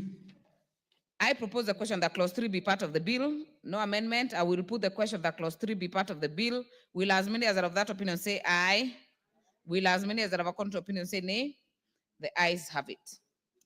Clause 4. I propose the question that clause 4 be part of the bill. Mover, Chair, Committee on Social Protection. Thank Honorable you. Alice. Honorable Chair, I beg to move that clause 4 of the bill be amended as per the order paper. The justification, the amendment seeks to obligate the national government to develop policies on the protection and promotion of the rights of persons with disability. And the amendment seeks to obligate the national government to promote inclusion and integration of persons with disability in schools. Very well. I propose the question that clause 4 be amended as proposed by the chair. Member for Nandi, are you on this? Yes, Chair. I like especially the replacement from welfare to the rights, because Honorable Chair, we cannot continue treating the quality of the persons living with disability issues as something that can either be done or might not be done. It must be treated as an entitlement to them because they have a right. So, Honorable Chair, I support the amendments and particularly that part of it. Very well. Honorable member for Mombasa. Mheshimiwa Chair, na mimi niweze kuunga kwa sababu tukitoa neno welfare na kuweka right, inasisitiza kuwa hii ni haki yao, lakini tukiacha welfare ilikuwa kidogo wanatatizika, wakati ambapo ni haki yao kupata huduma, ni haki yao kuangaliwa kama vile Wakenya wengine. Mheshimiwa Chair, na mimi naunga hapo. I therefore put the question that clause 4 be amended. I therefore put the question that clause 4 be amended as proposed by the chair. Will as many as are of that opinion say aye? Will as many as are of a contrary opinion say nay? The ayes have it. I now put the question that clause 4 as amended be part of the bill. Will as many as are of that opinion say aye? Will as many as are of a contrary opinion say nay? The ayes have it. Clause 5. I propose the question that clause 5 be part of the bill. Mover. Honorable Chair, I beg to move that clause 5 be amended as per the order paper. Justification: the amendments seek to obligate the county government to develop policies on the protection and promotion of the rights of the persons with disability. Further, the amendments are necessary to align the bill with Article 58 of the Constitution, which provides that children have a right to free and compulsory basic education, which includes pre-primary education. I propose the question that clause 5 be amended as proposed by the chair. I put the question that clause 5 be amended as proposed by the chair. Will as many as are of that opinion say aye? Will as many as are of a contrary opinion say nay? The ayes have it. I now put the question that clause 5 as amended be part of the bill. Will as many as are of that opinion say aye? Will as many as are of a contrary opinion say nay? The ayes have it. Clause 6. I propose the question that clause 6 be part of the bill. Mover. Honorable Chair, I beg to move clause 6 be amended as per the order paper. Justification: the amendment is necessary to align the clause 6 with the provision of Article 2(1) of the Constitution on equality and freedom of discrimination. I therefore propose the question that clause 6 be amended as proposed by the chair. I put the question that clause 6 be amended as proposed by the chair. Will as many as are of that opinion say aye? Will as many as are of a contrary opinion say nay? The ayes have it. I now put the question that clause 6 as amended be part of the bill. Will as many as are of that opinion say aye? Will as many as are of a contrary opinion say nay? The ayes have it. Clause 7. I propose the question that clause 7 be part of the bill. No amendment. I put the question that clause 7 be part of the bill. Will as many as are of that opinion say aye? Will as many as are of a contrary opinion say nay? The ayes have it. Clause 8. I propose the question that clause 8 be part of the bill. Mover. Honorable Chair, I beg to move that clause 8 of the bill be amended as per the order paper. Justification: the amendments seek to ensure that the exercise of the right to marry is based on free and full consent of the parties. The amendment also seeks to delete the word sexuality and replace with sexual to make reference to the correct terminology as employed on other statutes, which is sexual and productive health. I therefore propose the question that clause 8 be amended as proposed by the chair. I put the question that clause 8 be amended as proposed by the chair. Will as many as are of that opinion say aye? Aye. Will as many as are of a contrary opinion say nay? The ayes have it. I now put the question that clause 8 as amended be part of the bill. Will as many as are of that opinion say aye? Will as many as are of a contrary opinion say nay? The ayes have it. Clauses 9 and 10. I propose the question that clauses 9 and 10 be part of the bill. No amendment. I put the question that clauses 9 and 10 be part of the bill. Will as many as are of that opinion say aye? Aye. Will as many as are of that contrary opinion say nay? The ayes have it. Clause 11. I propose the question that clause 11 be part of the bill. Mover. Honorable Chair, I beg to move that clause 11 be amended as the order paper. The amendments seek to align the bill with the provision of the Basic Education Act, which recognizes the right of every child to access quality and inclusive education. I therefore propose the question that clause 11 be amended as proposed by the chair. I put the question that clause 11 is amended. I put the question that clause 11 be amended as proposed by the chair.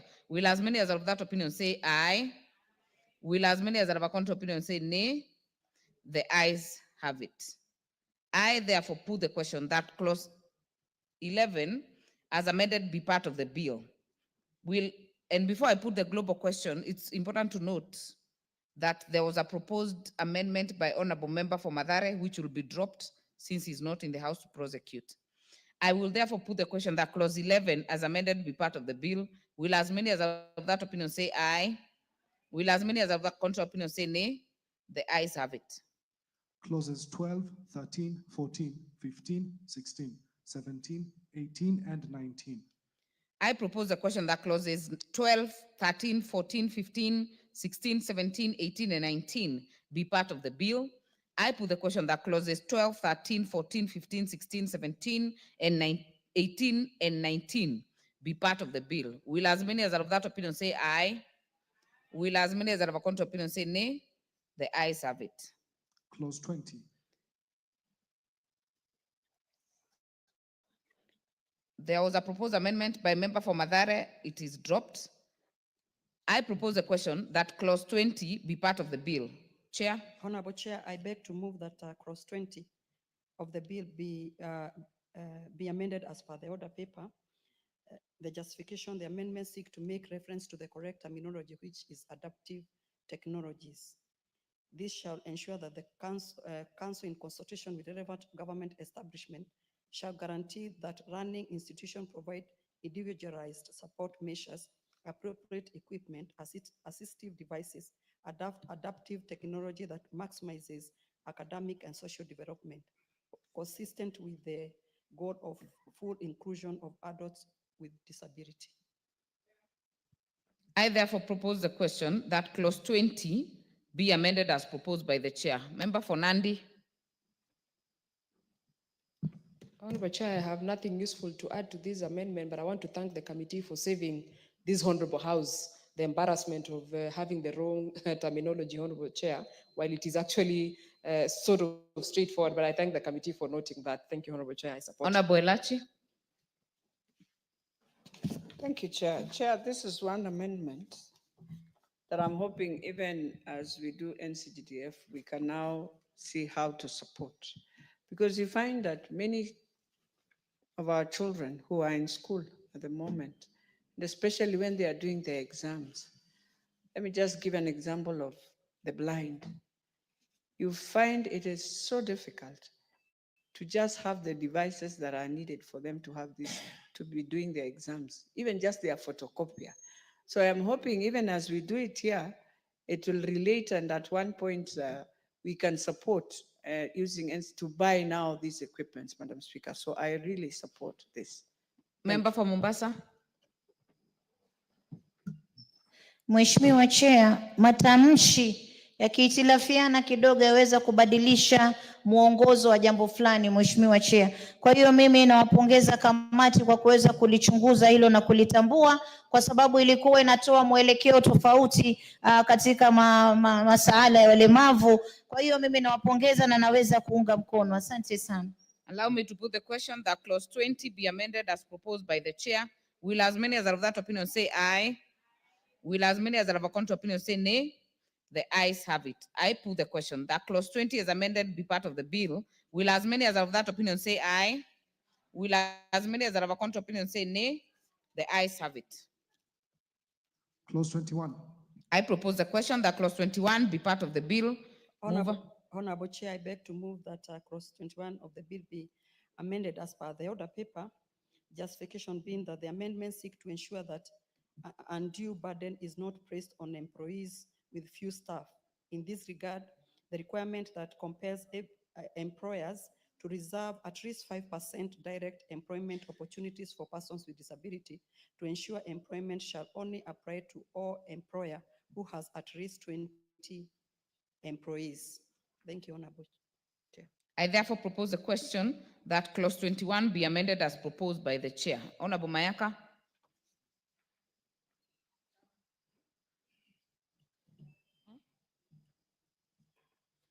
Thank you, Chair. Chair, I also want to support this particular amendment because, Chair, it does make mathematical sense that we start the 5% definition from a number of at least 20 employees. So this makes total sense that they have included it. Thank you. Very well. Honorable Zamzam, are you on this? Mheshimiwa Chair, mpaka sasa walemavu katika makampuni hawajapewa kipaumbele, Mheshimiwa Chair, na mimi napenda kushukuru kamati ambayo imepanga mambo haya kuwa 5%, yani katika watu 20 angaa kuna watu 5 ambao wanaweza kuandikwa kazi kama walemavu. Walemavu wameachwa nje sana katika makampuni na mimi napenda kuwapongeza sana kuweza kuwapatia hii nafasi, lakini sio hiyo tu, tukokoteze kuwa wapewe hizo nafasi, manake mpaka sasa makampuni mengi hayajawapa walemavu nafasi za kazi, na mimi nazungumzia hasa ndani ya Mombasa County. Walemavu wameachwa nje katika kampuni, unapata wale wahudumu wote ni watu ambao wana usawa katika maumbile na walemavu wameachwa nje. Kwa hiyo napongeza sana hii kamati, asante sana. Very well. Honorable Elachi. Chair, this is one part I will tell you we have really misused even as political parties. Chair, you realize in all, even when you look at our county assemblies, we have made it as a joke. And I'm hoping the 20 is not just about employment. It is in everywhere where we must ensure now inclusivity is done. And Madam Speaker, you realize that we try our best in GAF and NCGDF to ensure we have persons who are with special needs. But in all these other sectors, even in the appointments of the president, you'll still find the same challenge. And I'm hoping the PSS who are going to be employed now, when they do their interviews, we are going to ensure this happens. It has to happen with us now. And if indeed they have not really shortlisted many of them, they should start thinking so that we become serious with persons living with disability. But the other challenge we face, Madam Speaker, as I support this, is that for us, by accident, by anything, because I've realized again, we are taking advantage of people who are born with such challenges. I know, yes, when you get an accident, you get into the same challenge. So we have to look at all of them, because at that time, you also become, you have the same challenge. So let us look at all of them. But when you heal also, and you see you are moving, kindly pray to God that you go back and become the right person, because God has healed you. Do not remain. But one thing we also need to tell them is it is time every person with disability, let them have the disability council card without questions, without all this. It has to start from there as we move to this. Thank you, Madam Speaker. Honorable members, allow me to put the question that clause 21 be amended as proposed by the chair. Will as many as of that opinion say aye? Will as many as have a contrary opinion say nay? The ayes have it. I now put the question that clause 21 as amended be part of the bill. Will as many as have that opinion say aye? Will as many as have a contrary opinion say nay? The ayes have it. Clauses 22, 23, and 24. I propose the question that clauses 22, 23, and 24 be part of the bill. I now put the question that clauses 22, 23, and 24 be part of the bill. Will as many as are of that opinion say aye? Will as many as are of a contrary opinion say nay? The ayes have it. Clause 25. I propose the question that clause 25 be part of the bill. Mover. Honorable Chair, I beg to move that clause 25 of the bill be amended as per the order paper. Justification that the amendment create clarity as to processes and structure for delivering health service to persons with disability and compares national and county government to put into place mechanism that shall ensure prompt attendance by medical personnel to persons with disability. I propose the question that clause 25 be amended as proposed by the chair. I put the question that clause 25 be amended as proposed by the chair. Will as many as have that opinion say aye? Will as many as have a contrary opinion say nay? The ayes have it. I now put the question that clause 25 as amended be part of the bill. Will as many as have that opinion say aye? Will as many as have a contrary opinion say nay? The ayes have it. Clause 26. I propose the question that clause 26 be part of the bill. Mover. Honorable Chair, I beg to move that clause 26 of the bill be amended as per the order paper. Justification being that the amendment create clarity on the right of the access to information and communication technology service by persons with disability. Additionally, the amendment obligates the Communication Authority of Kenya, which is the regulator, to develop regulation on maintenance of low levels of risk to persons who have photosensitive epilepsies by television broadcasters. I propose the question that clause 26 be amended as proposed. I put the question that clause 26 be amended as proposed by the chair. Will as many as of that opinion say aye? Will as many as that have a contrary opinion say nay? The ayes have it. I now put the question that clause 26 be as amended be part of the bill. Will as many as of that opinion say aye? Will as many as that have a contrary opinion say nay? The ayes have it. Clause 27. I propose the question that clause 27 be part of the bill. I put the question that clause 27 be part of the bill. Will as many as are of that opinion say aye? Will as many as are of a contrary opinion say nay? The ayes have it. Clause 28. I propose the question that clause 28 be part of the bill. Mover. Honorable Chair, I beg to move that clause 28 of the bill be amended as per the order paper. Justification, the amendment aligns clause 28 of the bill with Article 7 of the Constitution, which recognizes the use of Kenya Sign Language. I propose the question that clause 28 be amended as proposed by the chair. Honorable Pareyo. Are you on this one? If not, I put the question that clause 28 be amended as proposed by the chair. Will as many as of that opinion say aye? Will as many as that have a contrary opinion say nay? The ayes have it. I now put the question that clause 28 as amended be part of the bill. Will as many as of that opinion say aye? Will as many as that have a contrary opinion say nay? The ayes have it. Clause 29. I propose the question that clause 29 be part of the bill. Mover. Honorable Chair, I beg to move that clause 29 of the bill be amended as per the order paper. Justification being the amendment align clause 29 of the bill with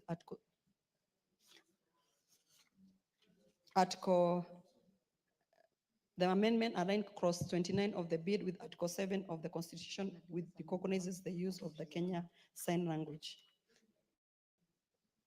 I propose the question that clause 29 be amended as proposed by the chair. I put the question that clause 29 be amended as proposed by the chair. Will as many as of that opinion say aye? Will as many as that have a contrary opinion say nay?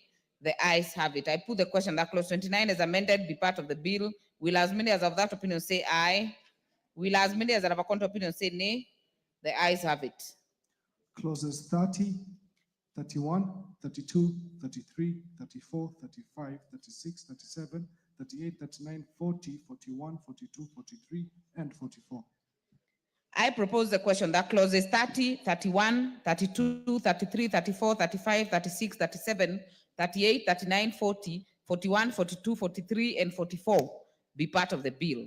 I now put the question that clauses 30, 31, 32, 33, 34, 35, 36, 37, 38, 39, 40, 41, 42, 43, and 44 be part of the bill. Will as many as are of that opinion say aye?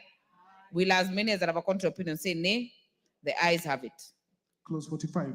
I propose the question that clause 45 be part of the bill. Mover. Honorable Chair, I beg to move that clause 45 of the bill be amended as per the order paper. Justification, the amendment seek to align the term of office of Executive Director of the Council with Mwongozo guideline for all state corporation, which is in a term of 3 years, renewable once.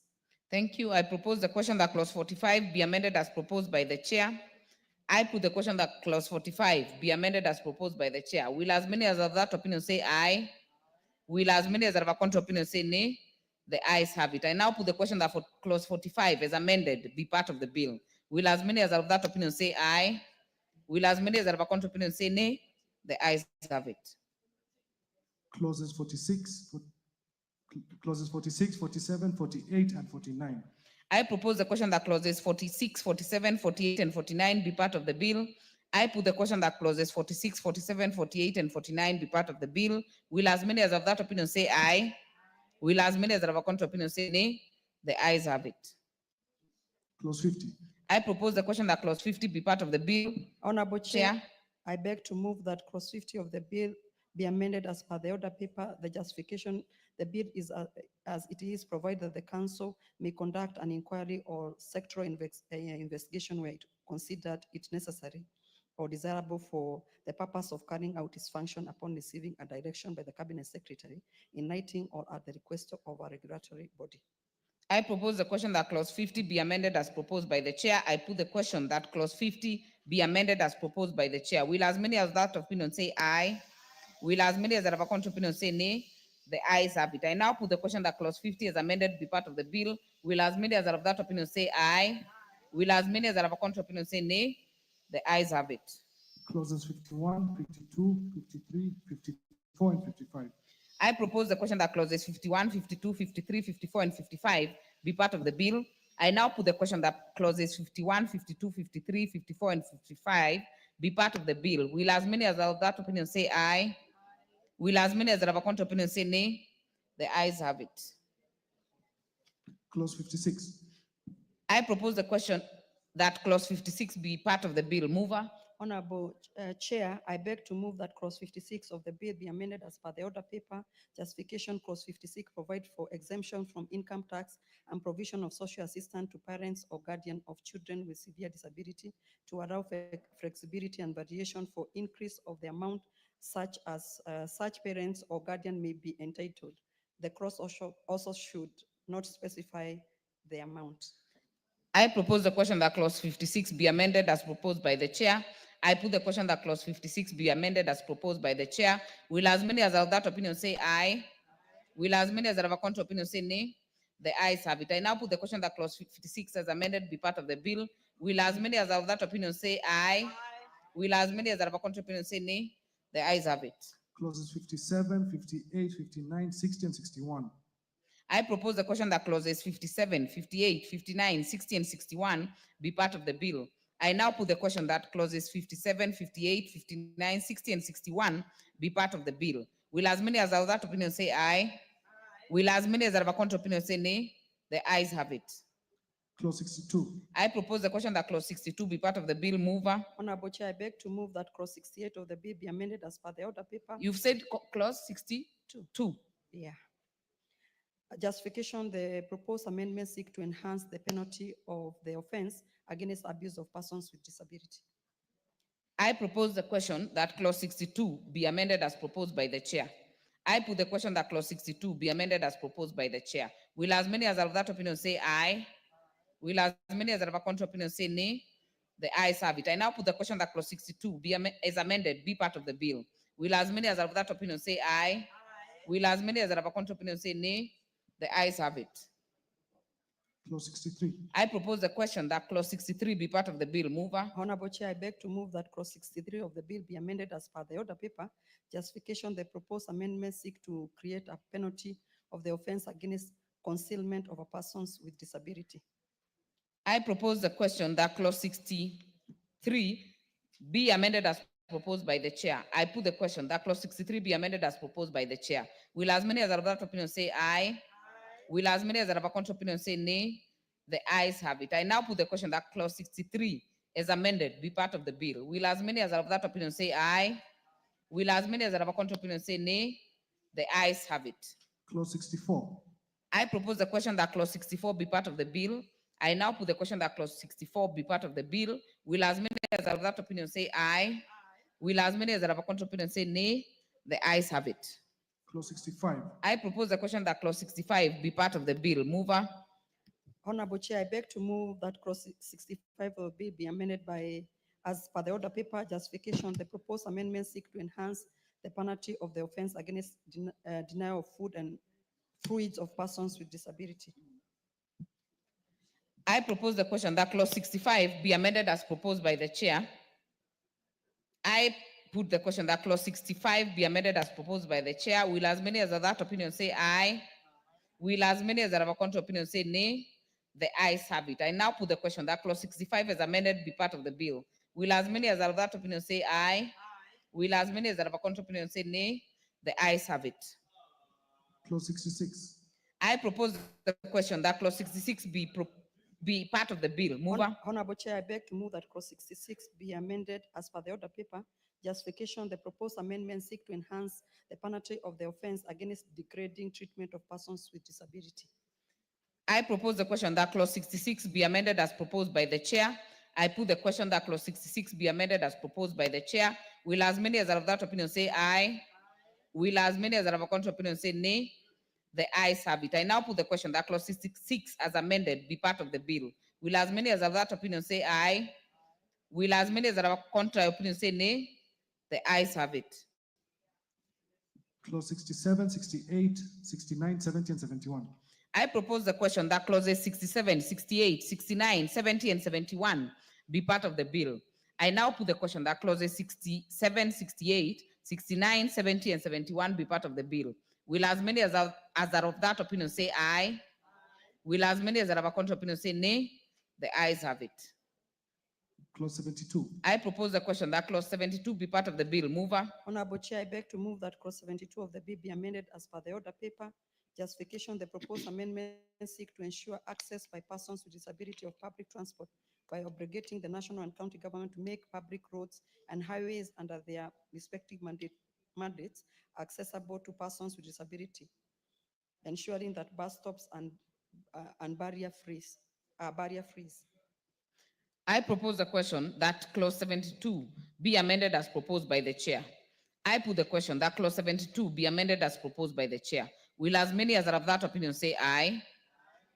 Will as many as are of a contrary opinion say nay? The ayes have it. I now put the question that clause 72 is amended be part of the bill. Will as many as are of that opinion say aye? Will as many as are of a contrary opinion say nay? The ayes have it. Clause 74. I propose the question that clause 74 be part of the bill. Mover. Honorable Chair, I beg to move that clause 74 of the bill be amended as per the order paper. Justification, clause 74 of the bill provide that no person shall, on the ground of disability alone, deny a person with disability admission into any premises which members of the public are ordinarily admitted. The use of the word alone in clause 74 implies that where there exists another ground, a person with disability may be discriminated, hence the proposal to delete the word. I propose the question that clause 74 be amended as proposed by the chair. I put the question that clause 74 be amended as proposed by the chair. Will as many as are of that opinion say aye? Will as many as are of a contrary opinion say nay? The ayes have it. I now put the question that clause 74 is amended be part of the bill. Will as many as are of that opinion say aye? Will as many as are of a contrary opinion say nay? The ayes have it.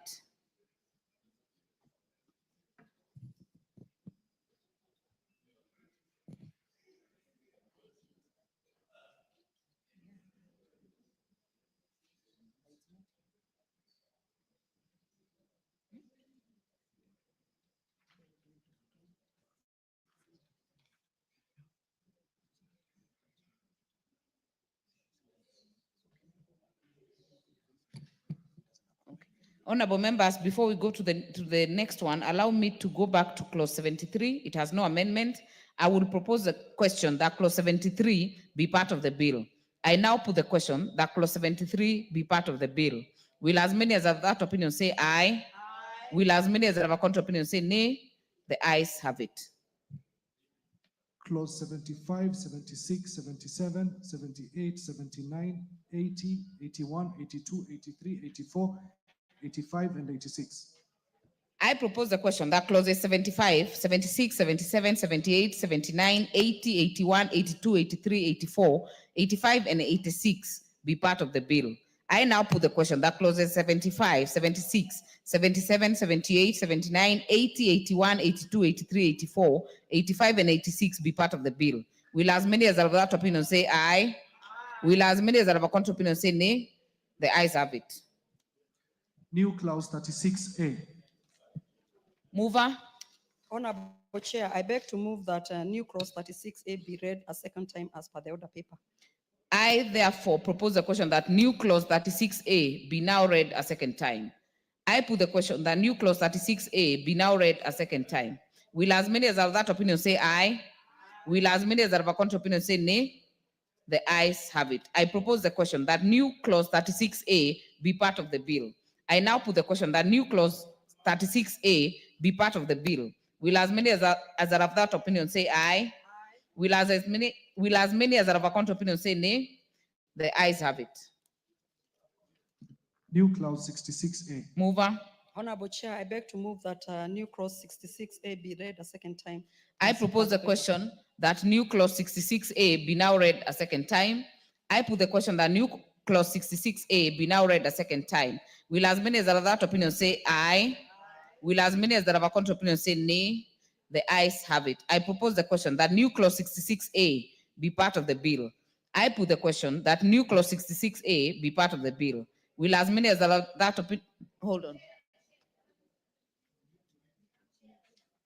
Honorable Zamzam. Mheshimiwa Chair, kwanza niweze kurekebisha matamshi yangu ya mwanzo clause 21 ambapo nilisema badala niseme mtu mmoja nikasema watu 5 kwa watu 20. Kwa hiyo ni mlemavu mmoja kwa waajiriwa 20 awe anaweza kupewa nafasi. Kisha clause 66A.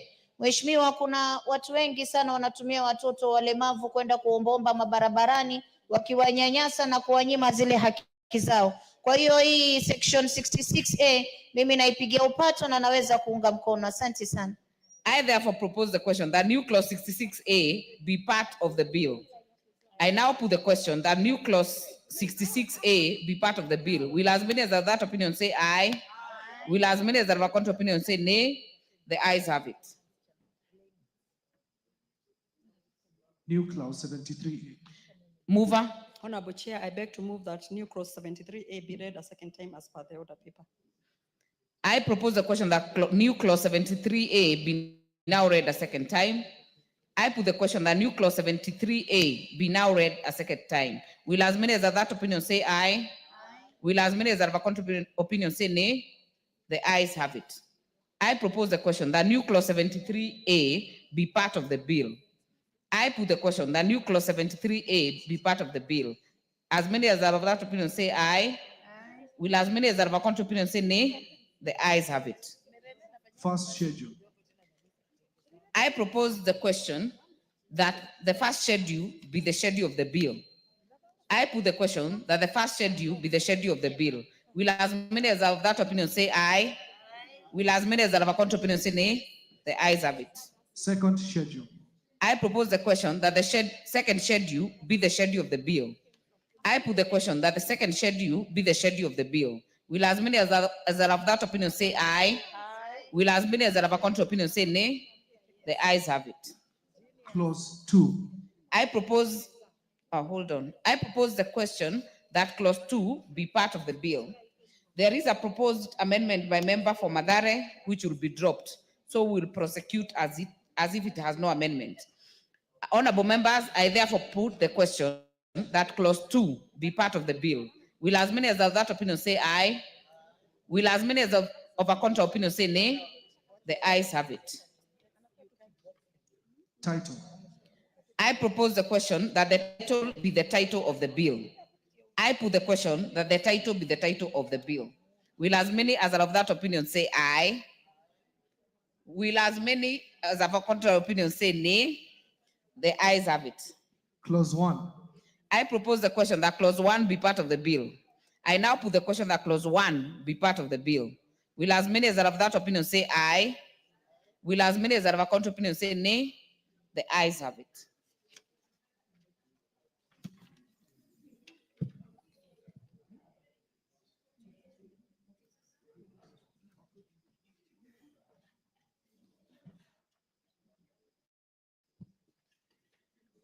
I will therefore call the mover. Move reporting.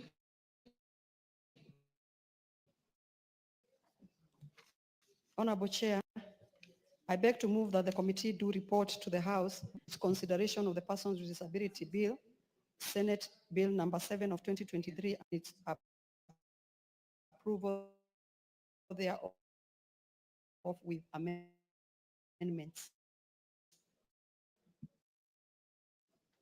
I put the question that the committee do report to the House with amendments.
Chairperson, you may move the reporting.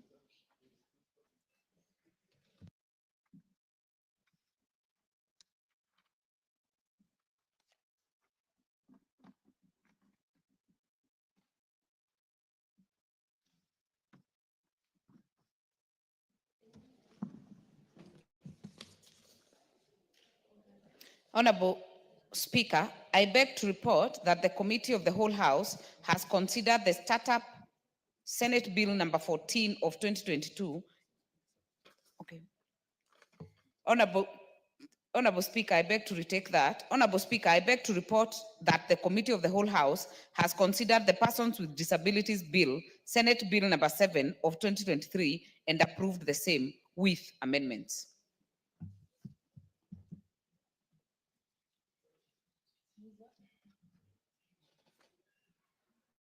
Mover of the bill.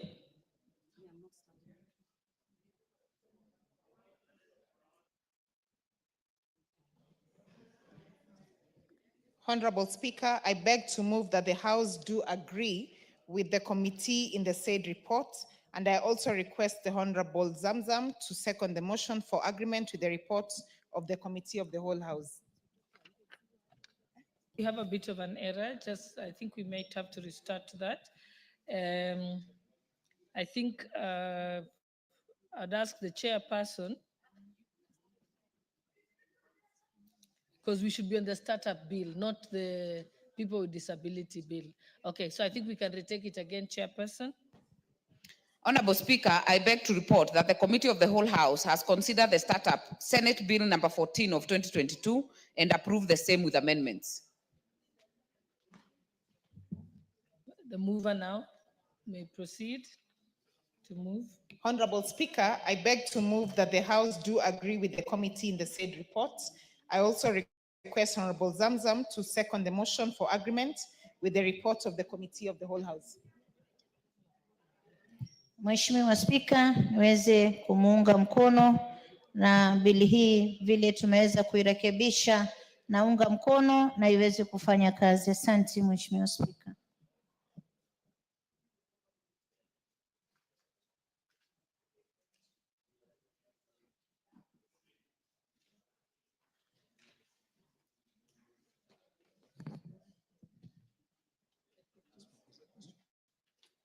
Honorable members, I propose the question that this House do agree with the committee in the said report.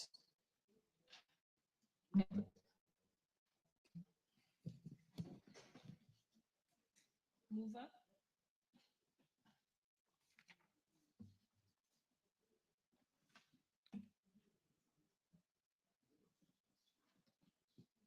Honorable Speaker, I beg to move that the motion for agreement with the report of the Committee of the Whole House be amended by inserting the words subject to the committal.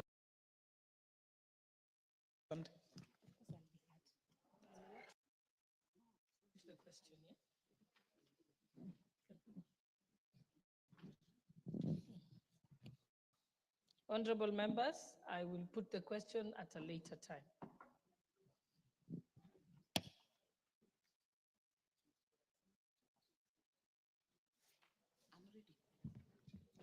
Honorable Speaker, I beg to report that the Committee of the Whole House has considered the Persons with Disabilities Bill, Senate Bill number 7 of 2023, and approved the same with amendments.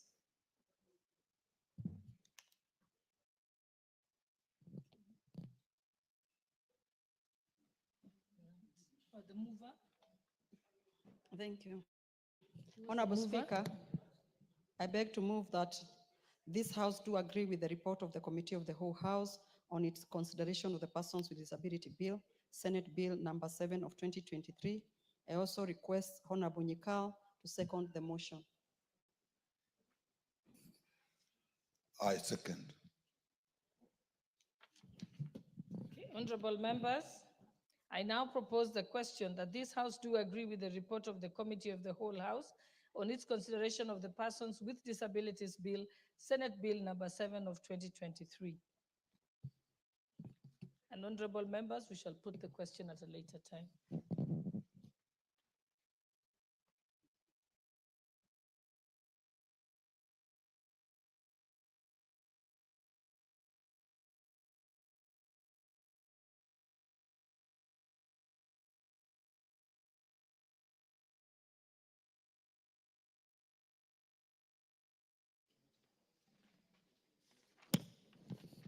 Honorable members, at the time being 12:53, the House stands adjourned until today at 2:30 p.m.